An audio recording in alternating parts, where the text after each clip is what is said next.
अच्छा जी, last time जो है वो हमने आइडेंटिफायर्स और कीवर्ड्स जो है उनको स्टडी किया था। तो आज मैं कुछ डेटा टाइप्स जो हैं उनको डिस्कस करूँगा।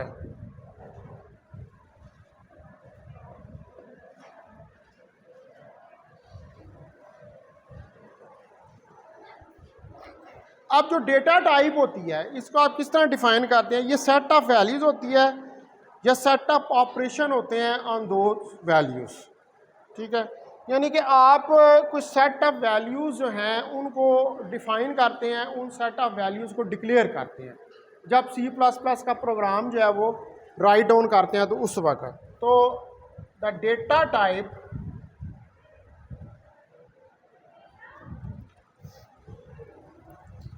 Defined A set of values. ये क्या है? डेटा क्या होता है? सेट ऑफ वैल्यूज़ होती हैं। किसी के अंदर बहुत सारा डेटा किसी एक पर्टिकुलर चीज़ के लिए या मुख्तलिफ चीज़ों के लिए भी डेटा हो सकता है। ठीक है, मसलन आप एक्सपेरिमेंट करते हैं तो आप उस एक्सपेरिमेंट की जब रीडिंग्स लेते हैं तो वो क्या होती हैं? वो रीडिंग्स जो आती हैं वो उस एक्सपेरिमेंट का डेटा होती है। ठीक है, वो डेटा आप इकट्ठा कर रहे होते हैं। तो यहाँ पर भी ये सेट ऑफ वैल्यूज़ ही होती हैं जो डेटा होता है। लेकिन इन वैल्यूज़ को यहाँ ये जो सेट ऑफ ऑपरेशन है एंड सेट ऑफ ऑपरेशंस, और जो सेट ऑफ ऑपरेशंस हैं ऑन दोज वैल्यूज़, उन वैल्यूज़ के ऊपर जो ऑपरेशंस हो रहे हैं वो।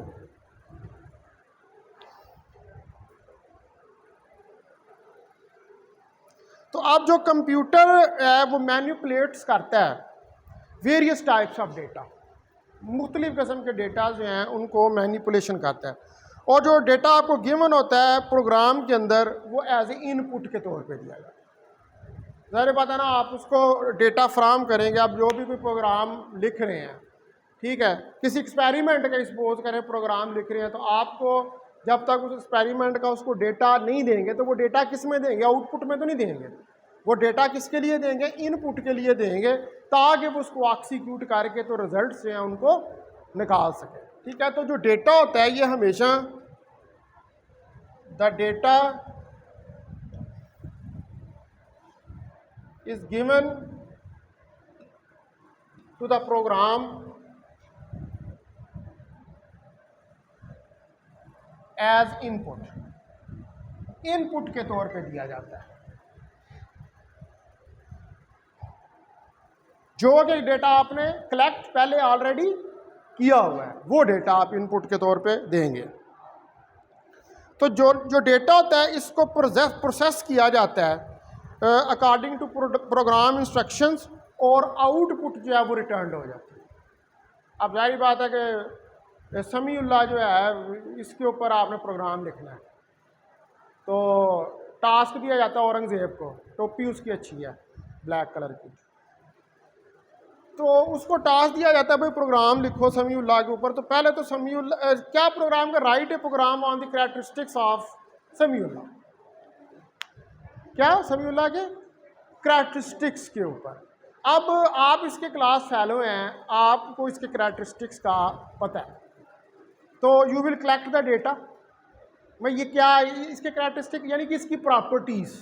अब इसकी प्रॉपर्टीज ये क्या करता है क्या नहीं करता, ये किस तरह का है किस तरह का नहीं, ये सारा डेटा आप कलेक्ट करेंगे। फिर उस डेटा को प्रोग्राम के अंदर लिखेंगे और प्रोग्राम जो है वो आपको एक फाइनल रिजल्ट, आपका प्रोग्राम का फाइनल रिजल्ट क्या होगा कि इस डेटा की बुनियाद पर ये डिफाइन करें कि समीउल्लाह किस तरह का बंदा है। ठीक है, अब वो जब आउटपुट रिजल्ट आएगा तो वो उस डेटा की बुनियाद के ऊपर जो प्रोग्राम का एल्गोरिथम बनाएंगे उसकी बुनियाद के ऊपर वो ये आपको बताएगा कि समीउल्लाह जो है वो किस तरह का बंदा। ठीक है, अच्छा है या बुरा? मेरे ख्याल में तो अच्छा ही है। ठीक है, तो ये वो आपको आगे कंप्यूटर की मर्जी है कि वो उस डेटा की बुनियाद के ऊपर किस तरह उसको मैनिपुलेट करता है। ठीक है, ये एक्चुअली ये मतलब है इसका।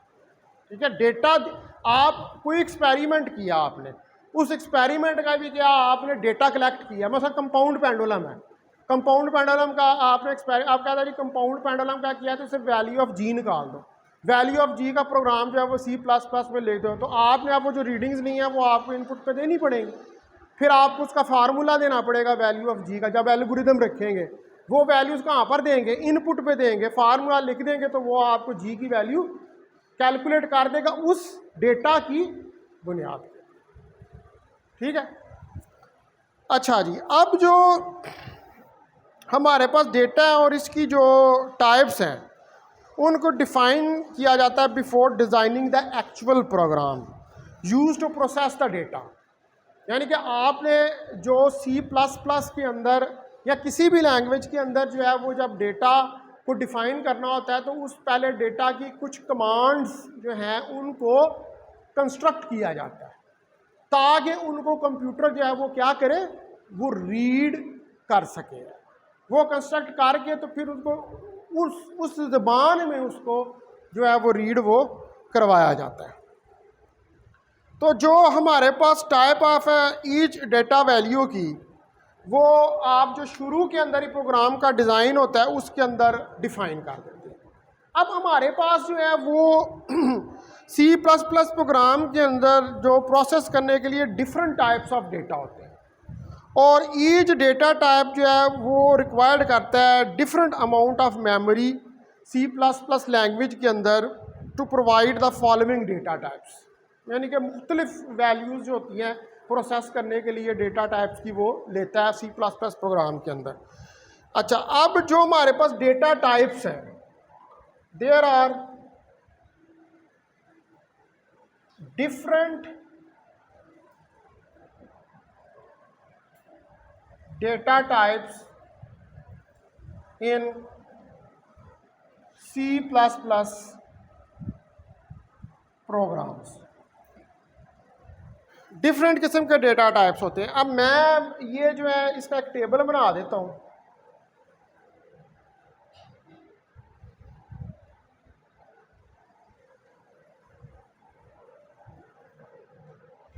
ठीक है, इधर हमारे पास आ जाएगी डेटा टाइप,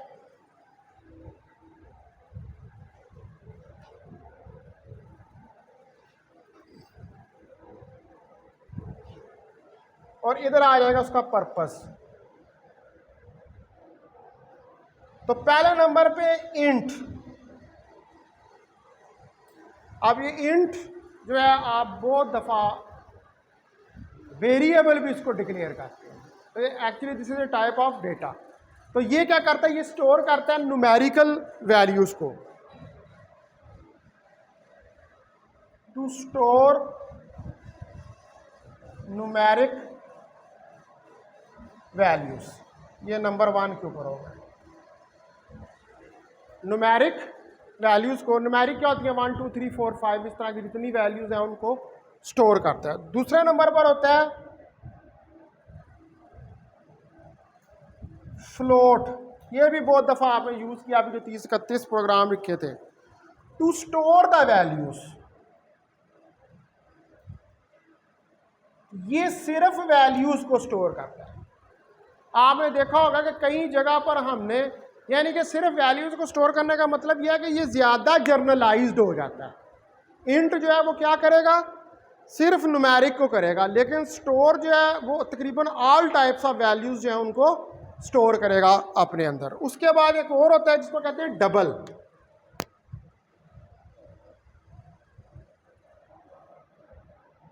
डबल, ठीक है, डबल जो है ये स्टोर करता है लार्ज रियल वैल्यूज़ को।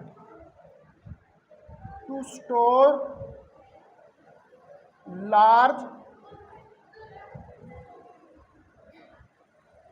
Real values. ये लार्ज, ये नंबर 2 हो गया और ये नंबर 3 हो गया। ठीक है, उसके बाद है 4, चौथे नंबर पे।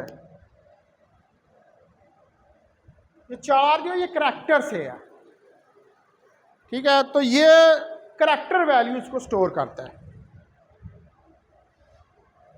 टू स्टोर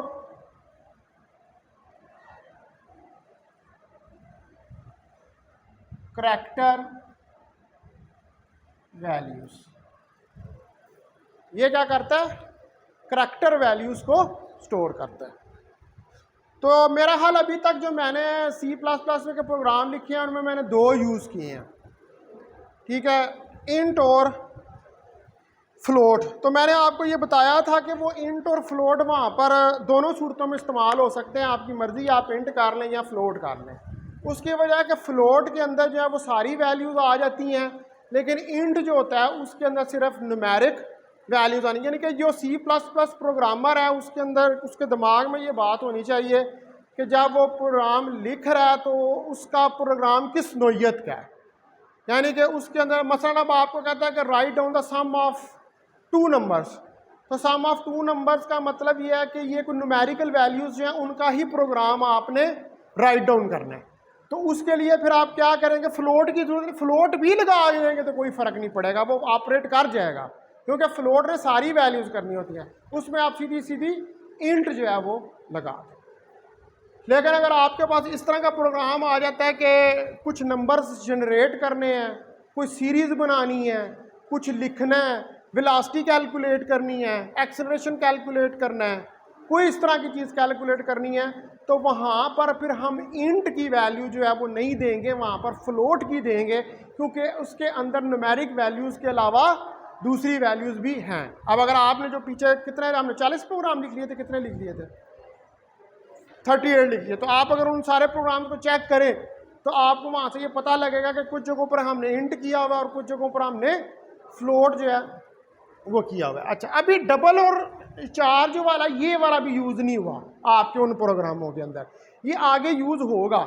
जब अब कुछ होती हैं हमारे पास कुछ लार्ज रियल वैल्यूज़ होती हैं, ठीक है, यानी कि जिनकी अमाउंट बहुत ज़्यादा होती है, बड़ी वैल्यूज़ होती हैं, तो वो बड़ी वैल्यूज़ जो है उनके लिए C++ में डबल की कमांड जो है वो यूज़ की जाती है। तो जब आप न्यूमेरिकल एनालिसिस के कोड्स लिखेंगे तो वहाँ पर फिर जो है वो आप डबल के जो है उसको भी इस्तेमाल डेटा टाइप के लिए करेंगे। उसके बाद है चार, जिसको करैक्टर कहते हैं। अब कई जगह पर कुछ करैक्टर वैल्यूज़ आपके पास आ जाती है किसी कैलकुलेशन के अंदर, ठीक है, जो उस सिस्टम के करैक्टरिस्टिक्स से रिलेटेड होती है। मिसाल के तौर पर आपको ये कहा जाता है कि जी प्रोजेक्टाइल मोशन जो है उसकी हाइट कैलकुलेट करने का प्रोग्राम लिख दो,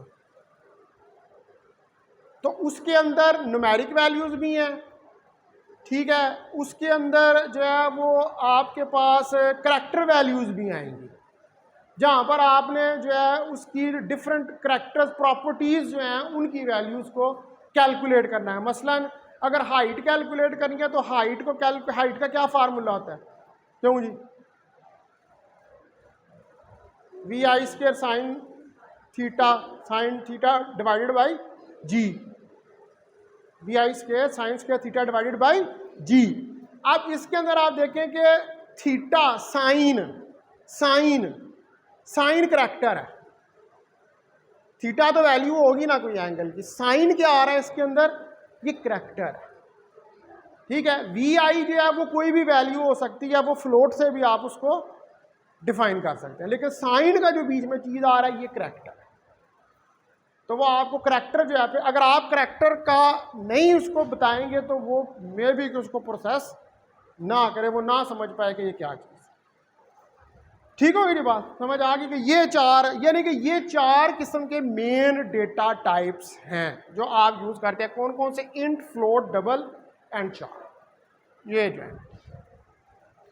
अच्छा, उसके बाद जो हमारे पास हैं ये इंट जिनको कहते हैं, यानी कि इंटीजर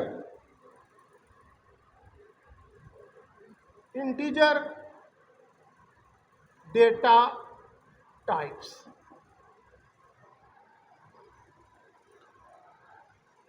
अब इंटीजर डेटा जो होता है ये न्यूमेरिक होता है विद नो डेसिमल पॉइंट और फ्रैक्शन, यानी कि ये कैसे होगा? 1 2 3 4 5, यूं नहीं होगा 1.1 1.2 1.3 1.4, इस तरह नहीं होगा, सिर्फ 1 2 3 4 5 इस तरह की जो है वो आपके पास वैल्यूज आएंगी।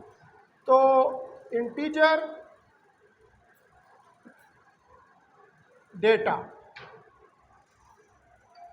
इज न्यूमेरिक ये न्यूमेरिक होगा विद नो डेसिमल पॉइंट, जिसके अंदर कोई डेसिमल पॉइंट जो है वो नहीं होगा। तो इसके अंदर दोनों वैल्यूज आ जाती हैं, positive and negative values. It includes both positive and negative values. इसके अंदर दोनों पॉजिटिव और नेगेटिव वैल्यूज आ जाती हैं। नेगेटिव साइन जो है वो इंडिकेट करता है नेगेटिव वैल्यू को, और जो साइन यूज़ होता है पॉजिटिव वैल्यू को लिए वो बाय डिफ़ॉल्ट होता है। यानी कि अगर आप कोई डेटा टाइप लिख देते हैं उसके साथ नेगेटिव नहीं लिखते तो वो बाय डिफ़ॉल्ट का ही मतलब है कि वो क्या है, वो पॉजिटिव, वो उसको बाय डिफ़ॉल्ट C++ के अंदर ही है कि वो पॉजिटिव है। ठीक है, तो ये नेगेटिव इस तरह जो है sign is used to indicate negative value। ठीक है, ये नेगेटिव वैल्यू को करने के लिए इस्तेमाल होता है। If no sign used, if no sign used, अगर कोई साइन आप यूज नहीं करते, then value is by default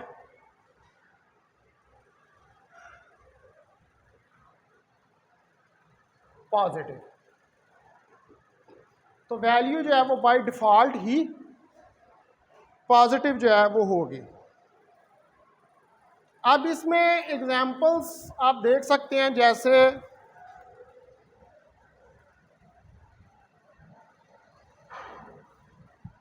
हमारे पास वैल्यू है 10, 5, 2, 0। ये पॉजिटिव वैल्यू है बाय डिफ़ॉल्ट ही, और -20 ये नेगेटिव वैल्यू।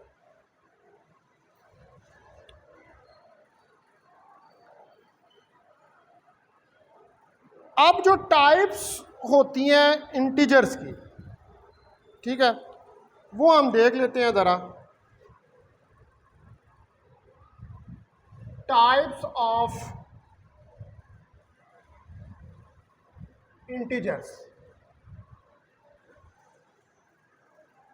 अब जो टाइप्स हैं इंटीजर्स की, इसमें C++ जो है वो different data types of integer जो है वो प्रोवाइड करता है, और इन वैल्यूज़ के लिए भी मैं एक टेबल यहाँ पर बना लेता हूँ।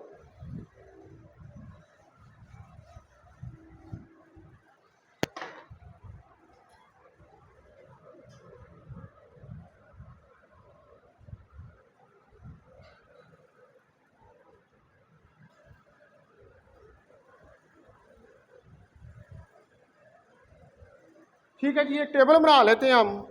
यहाँ पर लिखते हैं डेटा टाइप,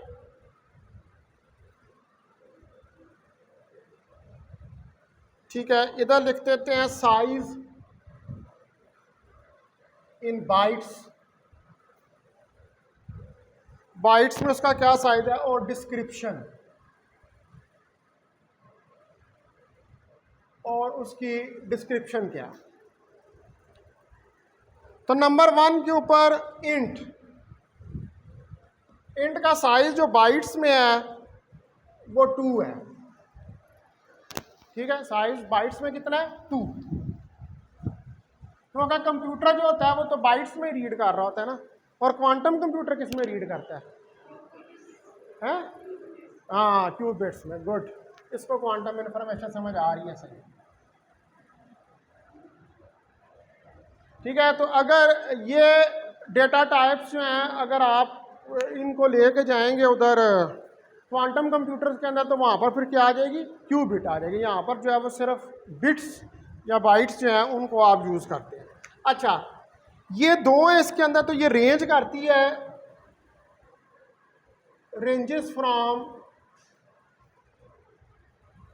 -32,768 टू 32,767 तक। ये इसकी रेंज है नेगेटिव से पॉजिटिव तक। उसके बाद एक और यूज़ करते हैं जिसको हम कहते हैं शॉर्ट।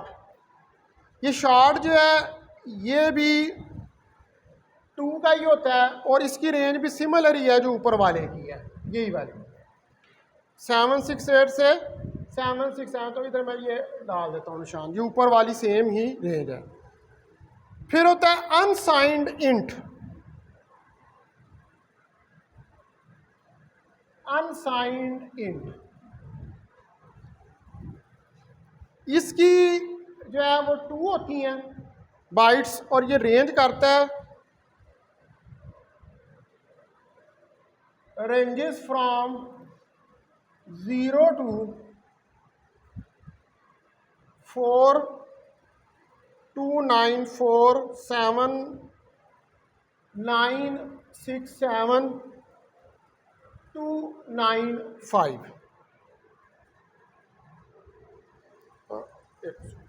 लिख दिया।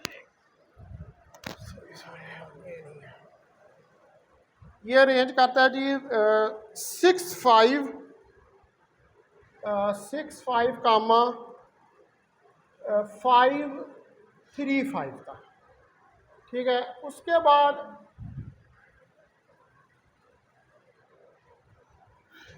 बाद था लॉन्ग, ये एक और इंटीजर डेटा टाइप। अब ये लॉन्ग चूंकि इसका नाम है तो ये 4 बाइट्स लेता है। इसकी वैल्यू जो है ये रेंज करती है -2, 147, 483, 648 to 2,147, 483,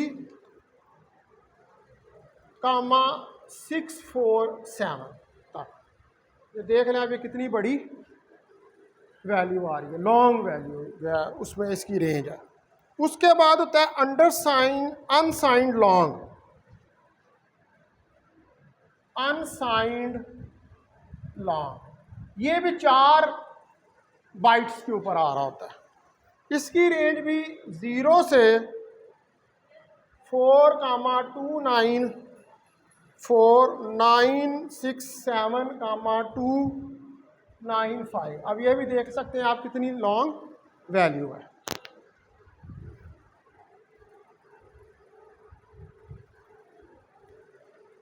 ये अब आप इन वैल्यूज़ को रट्टा ना लगाएं बैठ जाना, ये जस्ट वैसे इंफॉर्मेशन के लिए जी है।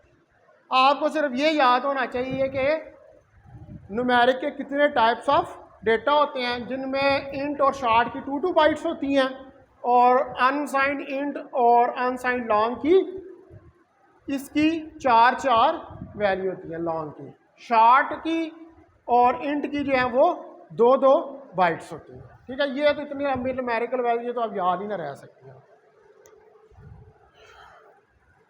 अच्छा जी, अब आगे ये तो टाइप्स होगी इंटीजर्स की, यानी कि ये इंटीजर्स जो हैं इनको हम यूज़ करते हैं इन डेटा टाइप्स के अंदर। अब इसमें जो पहले नंबर के ऊपर चीज़ है वो क्या है, वो है इंट डेटा टाइप। तो ज़रा इस इंट डेटा टाइप को देखते हैं।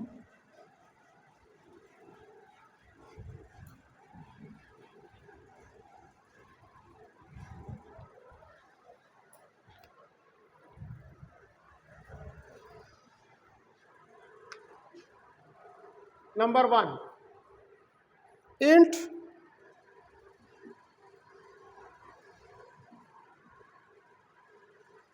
Data type.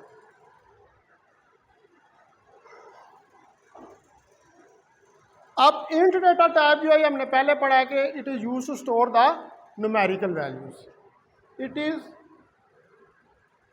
Use to store the numerical values, ये हमें पता है कि ये न्यूमेरिकल वैल्यूज़ को स्टोर करने के लिए इस्तेमाल होता है। अब ये आपके पास लेता है इट टेक्स 2 और 4 बाइट्स, इट टेक्स 2 और 4 बाइट्स इन द मेमोरी, और मेमोरी में ये 2 से 4 बाइट्स जो है वो लेता है depending upon the computer and compiler, depending upon the computer and compiler, और जो हमारे पास कंपाइलर होता है यूज्ड। अब जो आपके पास MS DOS है, इसके अंदर जो है वो 2 बाइट्स होती हैं, ठीक है। In MS DOS it takes 2 bytes, ये 2 बाइट्स लेता है जो कि रेंज करती हैं, रेंजेस फ्रॉम -3 to 768 to 32767 तक, ठीक है। MS DOS में सबसे पहले जो ऑपरेटिंग सिस्टम था वो कौन सा था? MS DOS ही था। वही पुराने ज़माने के कंप्यूटर नहीं थे जो होते, जो टिचकू टू करके चलते होते थे, ठीक है, उतने उतने बड़े होते थे और उनको चलाना भी एक अज़ाब होता था। तो उसके अंदर जो पहली उन्होंने इंस्टॉल की थी उसका ऑपरेटिंग सिस्टम वो था MS DOS। और अभी भी आप याद रखें कि जितने आपके अभी भी नए वर्जन्स आ रहे होते हैं उनके पीछे MS DOS ही होती है, उसी के ऊपर ही जो है वो नया सॉफ्टवेयर डेवलप किया। फिर उसके बाद विंडोज़ आई, फिर विंडोज़ की कई किस्में आई, तो वो उसके पीछे बेसिकली क्या है, जब भी आपने उस विंडोज़ की सेटिंग भी चेंज करनी होती है तो आपको जाना MS DOS में ही पड़ता है। MS DOS के अंदर जाके आप उसके अंदर करेक्शन जो है वो कर पाते हैं। तो उसके अंदर MS DOS के अंदर जो है, मैंने जब पढ़ा था इसमें ये कोर्स कंप्यूटेशनल फिजिक्स का, तो उस वक्त नाम होता था इसका मेथड्स ऑफ मैथमेटिकल फिजिक्स 2। उसके अंदर हमने जो प्रोग्रामिंग की थी हमने MS DOS में की थी। हमें जो प्रोग्रामिंग सिखाई गई थी जावा की, वो MS DOS के अंदर जो है वो प्रोग्रामिंग की जाती थी उस वक्त। डायरेक्ट MS DOS को खोल कर उसके अंदर प्रोग्रामिंग होती। वो तो फिर बाद में जो है ये चीज़ें जो है इन्होंने ये बदलना ज़्यादा सोफिस्टिकेटेड जो है वो होनी शुरू हो गई। अच्छा, अब इसके अंदर मैक्सिमम और मिनिमम वैल्यूज़ जो होती हैं उनको भी डिस्क्राइब किया जाता है, जैसे int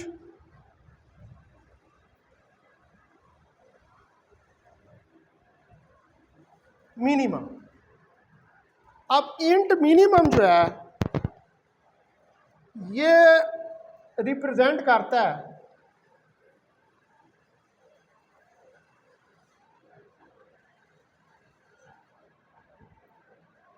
represents the minimum values, smallest or minimum values।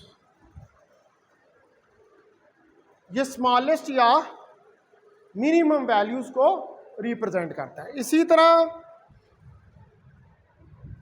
Int max जो है it represents the largest value that can be stored into the data type, ठीक है, जिसको कि आप किस में स्टोर कर सकते हैं? डेटा टाइप के अंदर।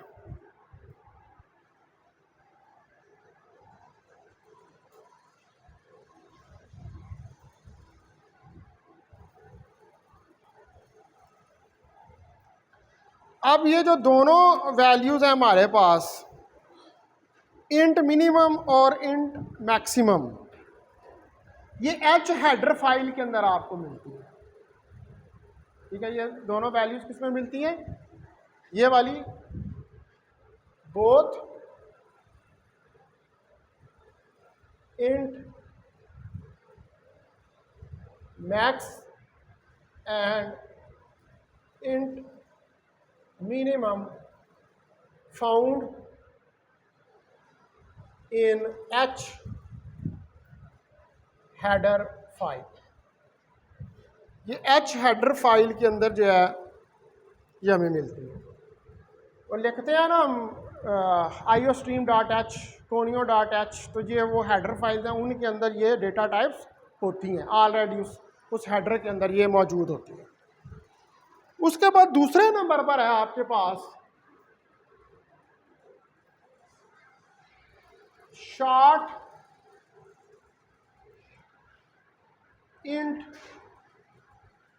Data types.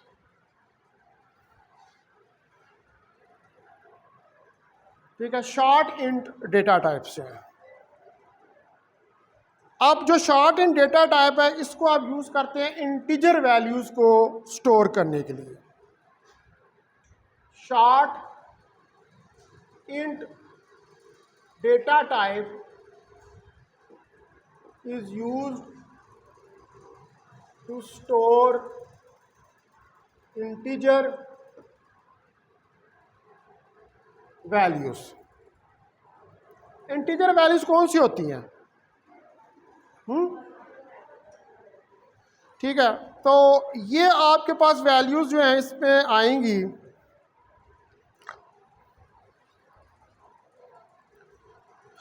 इसकी रेंज भी, ये भी 2 बाइट्स लेती है मेमोरी में। It takes 2 bytes in memory, और ये रेंज करता है, it ranges from -3 to 768, same है वही वाला, टू 3 to 767 जो कि इंट के लिए था।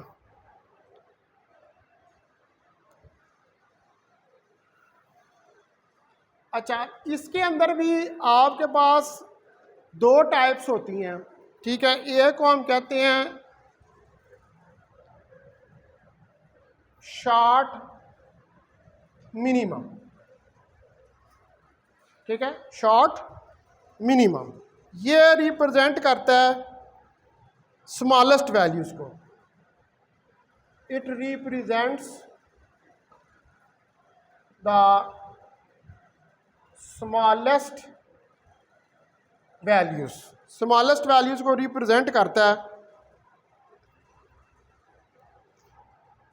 That can be stored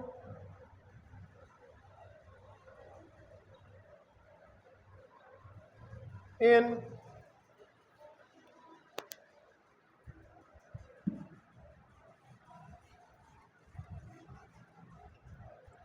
short data in type।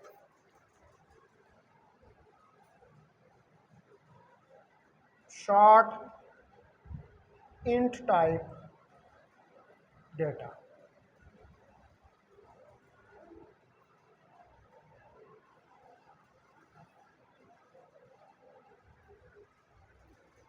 उसके बाद दूसरे नंबर पर उसी तरह शॉर्ट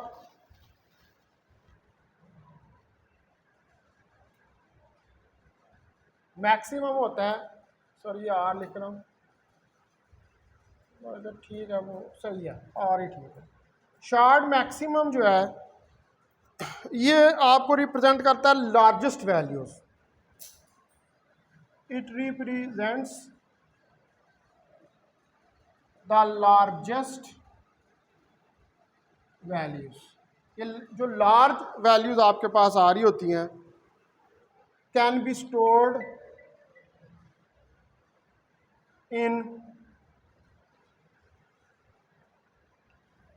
शॉर्ट इंट डेटा। जो कि स्टोर होती हैं शॉर्ट इंट डेटा के अंदर।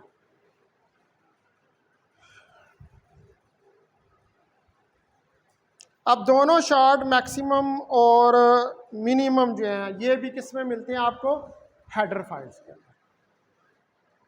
ठीक है, ये भी किस में, जो एच हेडर फाइल आप लगाते हैं उसके अंदर ये मौजूद होते हैं। अच्छा, उसके बाद जो है वो हमारे पास आता है अंडरसाइड इंट डेटा टाइप। अच्छा, अंडरसाइड जो इन डेटा टाइप है ये, चलो इसको अभी टाइम ओवर हो रहा है, फिर इसको कल इसको बताऊंगा। अभी आप ये दो हमने जो हैं वो डेटा टाइप्स के देख लिए हैं। ठीक है, इसमें इंट को देख लिया और शॉर्ट को देख लिया। अभी पीछे जो रह गया वो अनसाइंड डेटा टाइप रह गया, तीसरा जो करैक्टर है इसके अंदर।